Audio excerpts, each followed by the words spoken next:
Alan Steinfeld for New Realities Television here in Sedona at the Sacred Geometry Conference, and I'm talking to Gregory Hoag, who's someone I talked to 20 or so years ago when, I don't know if you're just starting this, but these forms, he has something called Metaforms, and you're incredible. You've stuck with this vision, this idea for 25 years, and you keep perfecting something unique that's coming to you. And, what is it that's coming to you? Is it this same thread of an idea that you've had over these two and a half decades? I mean, talk about it. Certainly. In essence, it is the same thread, and that thread is how to work with facilitating higher consciousness, within the physical reality. Yeah. In short, how to support spiritual evolution. Right. So, what I've been working with over the last 2 decades, as you put it, is, and what began, we should say, with some deep Kundalini experiences where I was actually had the energy shifted within my body such that I was able to start seeing the energy before it becomes physical matter. Oh, I didn't realize it actually was motivated by a physiological experience, because a lot of people get these images, but you've connected it so deeply into your body. Well, actually, I've been making them for 20 years, but 10 years prior to that, so over 30 years ago is when I started my spiritual quest, doing meditation and building pyramids. And this led to a pyramid that was only 10 feet high, but it cost us $50,000 to build because of the size of the crystals in it, the nature of the way it was constructed. And bottom line, that's what set my Kundalini off. Wow. That's what led to beginning to see how energy comes into matter and follow those archetypical patterns into building structures that actually begin to resonate with that energy. Right. So you had a real experience of how structure impacts consciousness. Absolutely. And then the pyramid itself was a kind of template for overall understanding of that. The 51 degrees of the Great Pyramid, is that what you were working with? Well, it wasn't a template for understanding as much as it was a physical antenna that by virtue of the number of crystals, the size of the crystals, the amount of energy coming through that piece, it stimulated energy within us. Okay. And so, in essence, what is really happening is there are many levels of energy around a human being. Right. We often think of them three-dimensionally, like the layers of an onion skin, but they're really, each one is a dimensional layer, and they're as different from each other, and this reality, as going from 2 dimensions, is going to 3 dimensions. So that transition, as strong as that is what happens with each of these finer dimensions as well. Well, that's a really good way of putting it, because I've never actually heard it put that way, that I thought they were layers of onions that sort of are similar to us, but the fact that they're so different reflects the state of consciousness that is so different when you actually are embodying those layers, So when you embody, let's say, an astral layer, or whatever you want to call it, that consciousness is very different than this 3D consciousness. Absolutely. Yeah. And each one has its own language. When you speak of the astral, the language there is often of working with color, working with emotions. Yeah. And then the higher mental level, this is working with the concepts, that are on the mental level, and it has a unique language. Now, the difficulty is that what we're going through today in our environments is that we are working with all these chemicals, toxins in the environment that impinge upon that flow. Right. We're working with light pollution, which at night, what that does, by staying up later and working with light instead of going to bed and working with the normal cycles of the planet, that shifts the hormonal balance in our body. And the whole cascade coming down from the pituitary and the pineal I see, because the internal light is then affected by all this artificial light. In essence, the external light and working with the rhythms of the planet keeps us in rhythm. When we start affecting those rhythms, what happens is there is a cascade effect in the endocrine system within the body begun by the prime controllers of the endocrine system. The pineal pituitary. Absolutely. Right. And so the hormonal system gets thrown off, and that affects the communication of subtle energies. There's electromagnetic pollution on the planet, which is proliferating. I mean, the last 20 years, the number of satellites that have gone up. The number of cell phones within this space, frequencies, everything. And this all affects the subtle energy systems of our body, the ability to pick up this information, the ability to pick up this energy. Yeah. And even more consequential than that is the emotional body of the planet, which is being affected by, obviously, the way governments, our own included, is working with fear to control people, work with people. Just the fact that we have a neural network around the United States and around the world, that something happens over in China and everybody tunes into it, and that emotional the communication field, network. What it does is it affects everyone at the same time, going into an emotional state that is kept on edge. That emotional field is so thick that and it's so close. I mean, just talking about the etheric and the emotional body right after that, this is very thick and close to the physical body, which in turn distorts and blocks subtle information, subtle energy from coming in. Right. And it's getting worse. That field, that distraction, that interference is getting more prolific. Right. And it probably has to do with our increasing the frequency. As we raise up, the interference gets denser. So we're kind of in the same place. And, the rapidity with which things are happening. Yeah. Because things are speeding up. Yeah. On a lot of the subtle levels, it's translating into this level. If information were truly helpful in raising consciousness, about some of these books about consciousness that we see, we get such an overload of information. And this is the information age. If that made a difference, we'd all be enlightened by now. Right. Or if religions made a difference, or any of these things made a difference. So what I'm saying is that what does make a difference is connection to that subtle energy field, is allowing that to come through. That is basically the highest aspect of us. That's the aspect of God. And to allow that to come into our bodies and to facilitate that coming into our bodies, that's the purpose of the metaforms and working with them as antenna systems that can bring that energy in through all these different levels, make them available to us so that we can use them for our growth and well-being. Well, how exactly do these forms affect consciousness? How do they purify that subtle essence? How does it actually work? Okay, well, working with these as antenna systems. Yes. And in truth, I've taken it to a whole other level now, which, to try to explain briefly, basically, I've been putting out these forums, as you said, for about 20 years, thousands of them a year, all around the planet. Yeah. Well, now, after 14 years of doing that, I had a critical mass, and it's certainly more now, of forms to be able to take the energy that they're broadcasting, because these forms pull energy in and broadcast energy out. They do. How do they... Let's talk about the basic metaphysics of the metaform. How do they pull energy in? Well, just by virtue of their shape, the archetypical shapes of these forms, what it does is it creates... And here we have another one so people can see that, there's some very, very unique ways of working with so many different forms.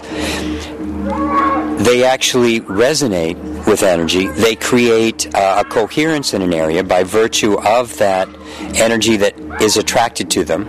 Sympathetic resonance is one way to understand it, just the way a C tuning fork will start to vibrate when a C tone is made. Right. And so because this is a certain pattern, template, or structure to it, it resonates in a certain frequency that creates a field that then other frequencies will start to have harmonic resonance with it. Is that how you explain it? Well, how would you explain it?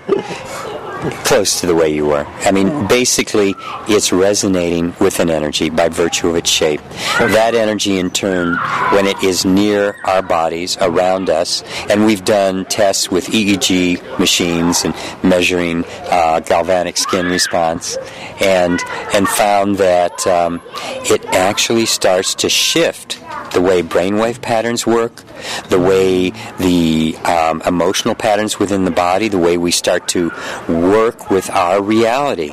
And by taking it to some higher levels, even than this, in the way I've done with some of my recent work, and so we can talk about how that work has come about.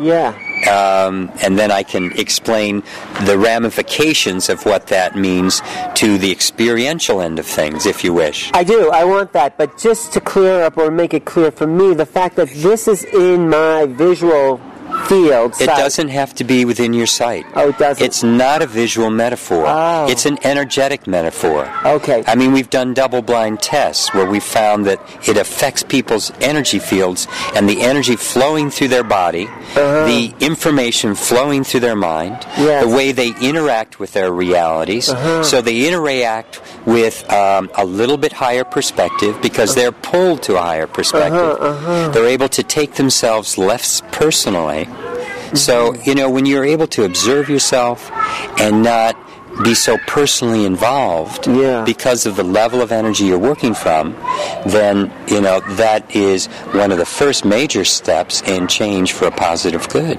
Great. So then, 14 years ago, you reached a critical mass where something shifted. You were going to get I was saying that about 14 years after I started doing these, which, maybe was 6, 7, 8 years ago. Okay. And then I had enough forms out there because the energy comes in, it goes out of them as well. I could draw upon all the ones I had out there. Yeah, you can kind of psychically or somehow connect. I wouldn't say psychically, but the truth is, it's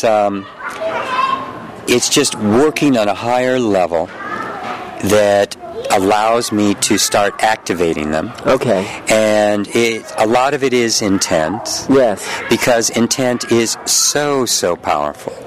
And working in that way, we have a collection point in Colorado on a piece of land that is about 200 acres that aligns with two peaks it's a double peak that is about 14,000 feet high that I'm using as kind of like a site. An antenna almost. An antenna, because double peaks catch energy, direct it down. And there are other double peaks in alignment between that and our land. Our land has the highest mountain this far east of the Rocky Mountain chain. It's a triple peak facing that way, and the other double peak facing south toward Pikes Peak.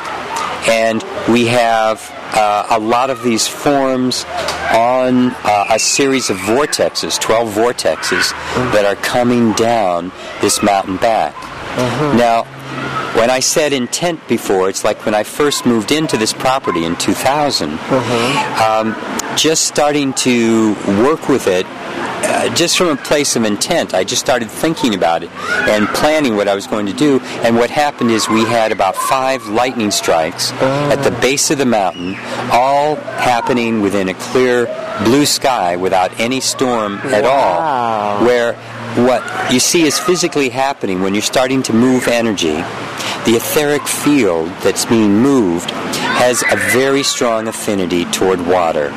This is the nature of water in this dimension, is it has a very close relationship with the subtle energy fields. And so, by virtue of the fact that the energy was moving, water was attracted, there was a movement of energy There was an attraction of water. There was a differential built up, and literally a charge built up until there was a release in the form of lightning.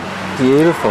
Now, there were some major fires that happened with this, 140, 60, and 80 acres. Wow. And so it was a little intense. Yeah. I mean, it was a lot intense at first. And it took me a while to realize the relationship of what was going on. And then we were able to bring certain forms to play, mount them on the land, work with them, work with the energy grids in a way where we could start to direct it down into some areas where we then started working with the flow of energy, and that's where these pendants came into play. This is a new thing for you, the This pendants. is a totally new thing. What is it about? What's going on in the pendants, and what do they do? Well, bottom line, I'll finish the story with moving that energy down through the vortexes. Yeah. We energize the pendants in one of the vortexes, and I'll talk more about how we create the resonance in a moment. But then we take it eventually through a series more of vortexes after that and into the Earth, so that we're going into the Earth grid system.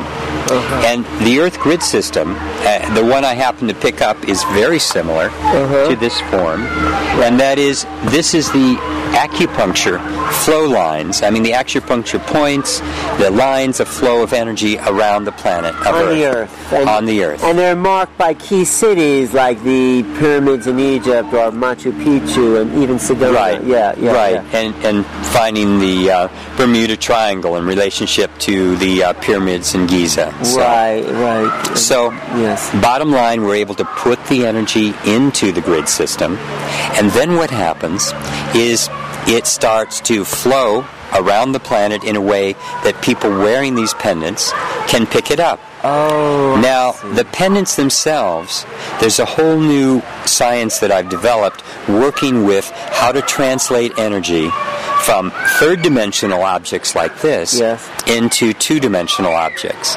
Because, just as I said before, there's a major shift going from 2 dimensions to 3 dimensions.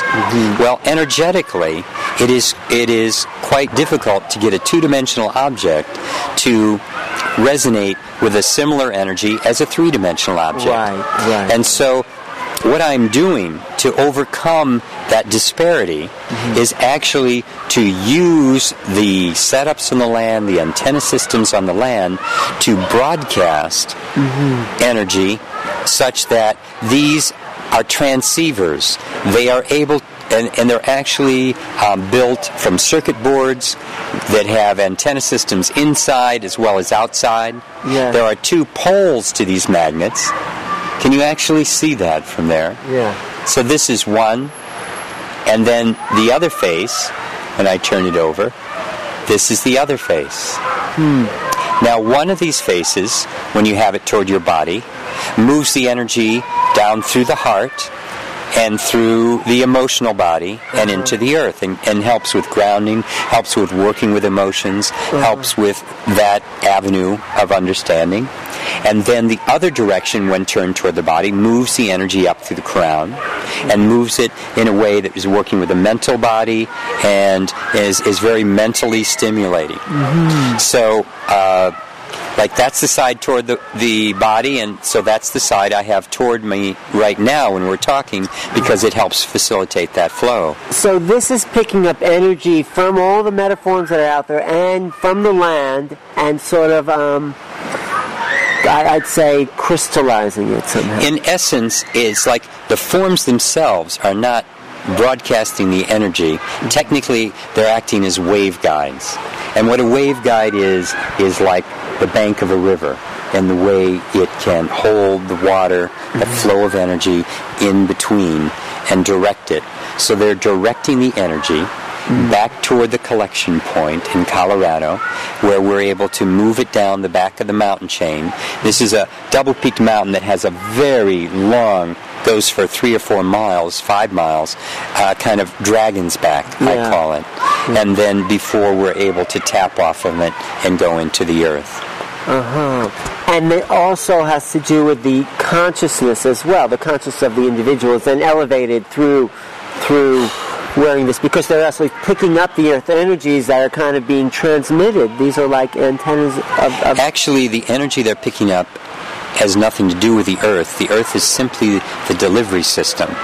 There are energies going through that support the earth in its journey, which is quite a different agenda than our agenda, but at least in this situation we are sharing a concept and a flow of energy that facilitates the evolution for both of us.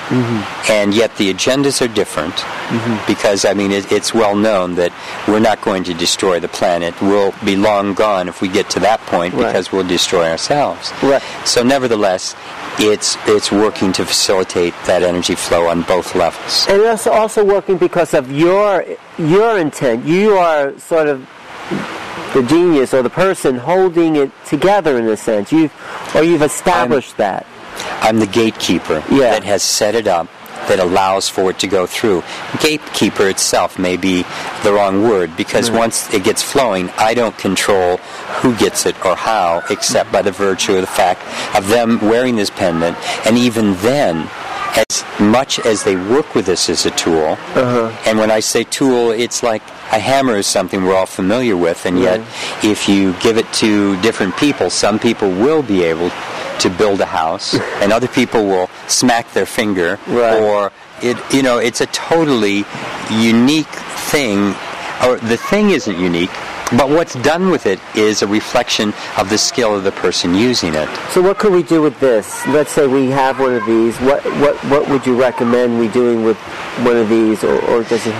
Treat it as a very sacred object, and then start doing the things you do, and watch and be aware. And what happens is, automatically, the number of things even that I've sold here at the conference, sold out and probably have another 20, 30 on order. But bottom line, people are having experiences that at first are like balancing all the chakras, balancing the energy. And then places that are out of balance start being brought into balance, or energy starts being worked with them so that they are being healed in the process. Now, it's not only healing on a physical level, which when you think about it is the last level of feedback in our lives, because the universe is trying to get our attention. Basically it's us trying to get our attention. That's right. So illnesses come up. I mean, they start in the etheric, and then when it manifests in the physical, it's like... they start far, far, far before the etheric. And that's what I'm saying, was the energy's coming in from the causal level. Every single disease, every single difficulty in our lives is a function of our denial, refusal, rejection of the causal level of energy. It may happen on a mental level. It may begin and may go through the emotional level, the anger that gets... But they're all for a level of soul growth. We all are experiencing these lessons or whatever difficult for the evolution of our soul. Absolutely. And when we get that, then we can, relieve ourselves of that particular situation. We get the lesson. That's true. And yet, a book recently brought out within the last year or so, Power versus Force. Have you read that? I've heard about that. No, I haven't read David Hawkins, in this book, basically creates a stratification of the consciousness system. And he goes all the way from the levels of shame, guilt, fear, around 20, all the way up to 1,000, which is, and 700 to 1,000 is enlightenment. Right. This is an exponential, stratification, so that 300 is not twice 150, but it's actually 100. It's 30. It's 300 to the let's see it. That would be probably 3 to the 10th or something like that. But the point is, it goes up logarithmically, right? So that what happens is there's just more and more weight put at the top of the scale. And bottom line, he has discovered this and created it through kinesiology over the last 25 years with thousands of individuals. And what he's found is that people in a lifetime barely shift more than 4 or 5 points on the whole. So, and part of it is that as human beings, we're so caught up in just trying to fix the problems that are coming up. You know, we feel sick and we're trying to fix it. And then we have a problem with the causal level, bring them through, and then what starts to happen is we can start to see things from a little bit higher perspective. We can have the energy necessary to leverage things, move a greater weight than we would without that energy. We can change things a little faster. We can start to get caught up with some of the stuff on the physical, start to understand why we've created these difficulties, because as you said, they're happening just because we want to learn, we want to grow, and so that feedback, when it's understood because we're operating a little less personally and a little more clearly from these higher levels, we can start to heal stuff. It goes faster and faster and faster. Although I heard recently that we're not here to learn the lessons, we're here to get the message. The lessons happen if we don't get the message, you know. So when the divine comes through, that's the message. If we don't, not listening, if we're not getting it, that's when we have to do the work in order. And you know, that's where these are so valuable. Because we often wait until things are on the physical before we say, aha, there's something I need to pay attention to. And if we can start to get those lessons, hear that information on the emotional level, on the mental level, all the way up to the causal level, prior to going through all the stuff, then we don't have to go through as much pain, suffering, and difficulty, and we can move even more quickly in through our understandings. What do you call these devices? We're calling them E-pendants, E-period pendant. The E standing for energy, for everything, for evolution, for, you know, there's so many ways to apply it that that's what we've chosen to call it. And how much are you selling them for? I mean, they range in price from, say, $144 for a silver one with a couple of stones on them, to pure gold ones that have a whole grouping of sapphires, emeralds, cut stones. Does the stones do anything also? Are they part of, or they... They, because of the level of energy we're working with on the causal level, the energy of the stones that usually that's been one of the energies we've had to work with, but relative to the causal energy field, they are relatively moot, the energies that they provide. I see. So what I suggest to people is just to trust their intuition, to go toward their aesthetic and work with what looks beautiful to them. Right. So they work just as well without the stones. Well, we like at least one stone on the front and the back. Okay. But other than that, we let people choose from there. It's very exciting work, especially translating these three-dimensional forms into 2 dimensions. I mean, that's a whole science, what you've done there. And actually, because of what we've got with this camera, you can see that the way we do that is with every spherically symmetrical form has 3 axes of symmetry, so that this is one axis of symmetry. You can see the pattern. This is another axis of symmetry. You can see that pattern. And this is still another unique axis of symmetry. So you see, when you have these 3 axes of symmetry created by projecting, say, light from an infinite source, such as the sun, through one of these forms, you get a pattern in 2D. Now, when I create a pattern that is electrically conductive, and I'm working with those 3 aspects, I'm working with the 3 aspects of a 3D image, which allows me to translate the 3D into a 2D energetic by broadcasting energy to it. Broadcasting, what do you mean, broadcasting? By broadcasting, it's like, that's what I was talking about, by putting energy into the Earth grid system. So in essence, it's like broadcasting that energy through the grid system of the planet, using that as the energy lines.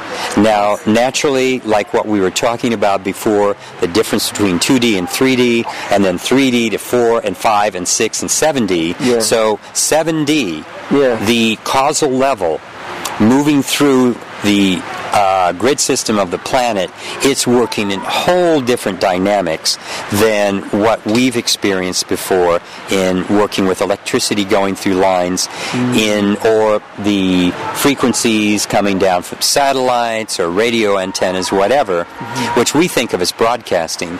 It's still a metaphor that works for what we're talking about now, but it's totally a different dimension.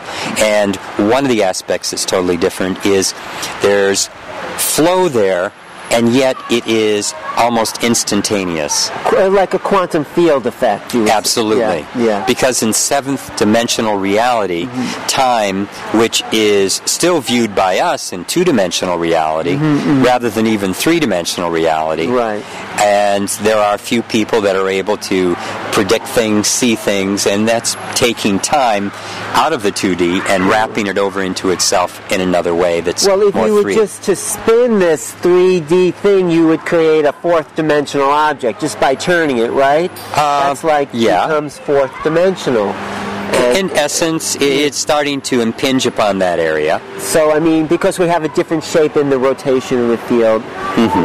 Well, I really appreciate the science that you've put in over the last 30 years into developing this, and I know people in the next 100 years will start to catch up to this way of thinking. I mean, right now, there's only a small population that really understands the sacred geometric form, even though it's innate within our being to recognize this. Right. We're only conscious of it on a very small degree as a global race. But more people, and I think you'll be one of the leaders in the field as people start to come forward and say, yeah, there's something to this. And there's something to accelerating all our bodies into a higher octave.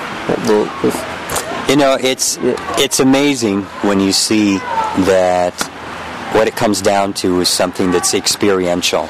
And watching what people go through in their growth and having things where this causal energy wants to come through, and so consequently what's happening is things get stirred up, things get cleaned out. The amount of energy going through my body sometimes, because you're working with this. Because I'm working with this, it moves me to levels where I only need a few hours sleep a night, and that's what I've been doing for the last week or so here. Wow. Thank you, Gregory, for talking to us. And is there a place people can get in touch with you? Just tell people your website or your telephone number. The website is a wonderful way to do it, and that is www.ependant.com. And the Metaform website. Isn't there a Metaform? And the same site will work under metaforms.net. I mean, just holding these things up to your... Well, I always feel stuff, aligning, just holding them would start to feel a shift in vibration. So thank you for the work, and hope to talk to you in the future as you keep developing the science of sacred geometry. Less than 20 years next time. Thank you. Okay. Thank you. This is Alan Steinfeld for New Realities, talking to Gregory Hoag, and I'll catch you next time. Thank you.